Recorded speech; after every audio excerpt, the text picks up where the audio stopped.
ನನ್ನ ಪ್ರೀತಿಯ ಮಗುವೆ, ಇಂದಿನ ದಿನ ಕರ್ಮದ ವಿಷಯವನ್ನು ನೀನು ಹೊಸ ದೃಷ್ಟಿಕೋನದಿಂದ ಅರ್ಥ ಮಾಡಿಕೊ.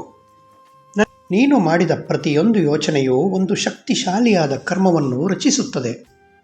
ನಿನ್ನ ಕಳೆದ ದಿನಗಳಲ್ಲಿ ಹೀಗೆ ಒಂದು ಗೂಡಿದ ಕರ್ಮಗಳೆಲ್ಲವೂ ಸೇರಿ ಒಂದು ದಾರದಲ್ಲಿ ಪೋಣಿಸಿದ ನೆನಪುಗಳಂತೆ ಇರುತ್ತದೆ ಮತ್ತು ಅವು ನಿನ್ನ ಮನಸ್ಸನ್ನು ಆವರಿಸಿಕೊಳ್ಳುತ್ತದೆ. ಹಾಗಾಗಿ ಅದನ್ನೆಲ್ಲ ಹಾಗೆಯೇ ಹೋಗಲು ಬಿಡು. ಒಳ್ಳೆಯದನ್ನೇ ಯೋಚಿಸು ಮತ್ತು ಒಳ್ಳೆಯದನ್ನೇ ಮಾಡು.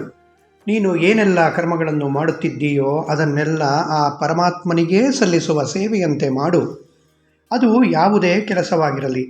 ಈ ರೀತಿ ಮಾಡುವುದರಿಂದ ನೀನು ಅದರಿಂದ ಸಿಗುವ ಪ್ರತಿಫಲಕ್ಕೆ ಬಾಧಿತನಾಗುವುದಿಲ್ಲ.